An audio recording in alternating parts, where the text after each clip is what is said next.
दोस्तों, महाभारत का वह योद्धा जिसने दो माताओं से आधे आधे शरीर के साथ जन्म लिया। आइए जानते हैं विस्तार से।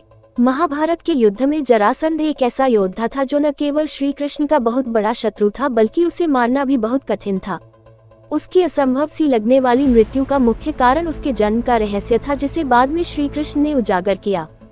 उसके जन्म की दिलचस्प कहानी क्या है, चलिए जानते हैं। पौराणिक कथाओं के अनुसार जरासंध श्री कृष्ण का बहुत बड़ा शत्रु था, क्योंकि वह राजा कंस का करीबी रिश्तेदार था, जिसकी हत्या श्री कृष्ण ने कर दी थी। कंस की हत्या के बाद वह श्री कृष्ण के पीछे लग गया।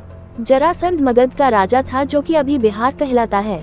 जरासंध इतना क्रूर था कि चक्रवर्ती सम्राट बनने के लिए उसने 100 राजाओं को बंदी बना रखा था, ताकि उनकी बलि दे सके। महाभारत युद्ध में भीम ने 13 दिन तक कुश्ती लड़ने के बाद जरासंध को पराजित कर उसका वध किया था। मगध देश में बृहद्रथ नाम के एक राजा थे, जिनकी 2 पत्नियां थीं, लेकिन उन्हें उन दोनों पत्नियों से कोई संतान नहीं थी। एक दिन राजा महात्मा चंद्रकौशिक के पास गए और संतान की चाह में उनकी खूब सेवा की। प्रसन्न होकर महात्मा चंद्रकौशिक ने उन्हें एक फल दिया और कहा कि ये फल अपनी पत्नी को खिला देना, इससे तुम्हें संतान की प्राप्ति होगी। राजा बृहद्रथ अपनी दोनों पत्नियों से संतान चाहते थे, इसलिए उन्होंने फल के 2 टुकड़े किए और अपनी दोनों पत्नियों को खिला दिया। इस प्रकार दोनों रानियां गर्भवती हो गईं, लेकिन दोनों के गर्भ से शिशु के शरीर का एक एक टुकड़ा पैदा हुआ। शिशु की ये दशा देखकर रानियों घबरा गईं और घबराकर उन्होंने शिशु के दोनों जीवित टुकड़ों को बाहर फेंक दिया। उसी समय वहां से एक जरा नाम की राक्षसी गुजरी। जब उसने जीवित शिशु के 2 टुकड़ों को देखा तो उसे दया आ गई। उसने अपनी तांत्रिक विद्या से उन दोनों टुकड़ों को जोड़ दिया और शिशु को संपूर्ण शरीर प्रदान कर दिया।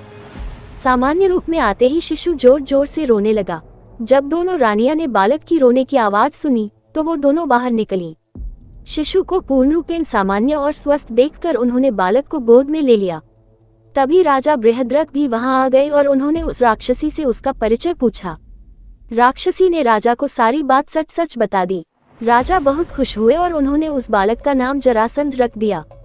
तांत्रिक विद्या से जुड़े होने के कारण जरासंध को मारना लगभग असंभव था। श्री कृष्ण ने उसके जन्म का ये रहस्य पांडवों को बताया और समझाया कि उसे युद्ध के मैदान में मारना असंभव है। उन्होंने उसे मारने के लिए एक अलग योजना बनाई। योजना अनुसार श्री कृष्ण, भीम व अर्जुन ब्राह्मण का वेश बनाकर जरासंध के पास गए और उसे कुश्ती के लिए ललकारा। जरासंध उनका भेद समझ गया था, लेकिन उसने भीम से कुश्ती लड़ने का निश्चय किया। उन दोनों की कुश्ती लगातार 13 दिनों तक चलती रही। 14वें दिन भीम ने श्री कृष्ण का इशारा समझकर जरासंध के शरीर के 2 टुकड़े कर दिए।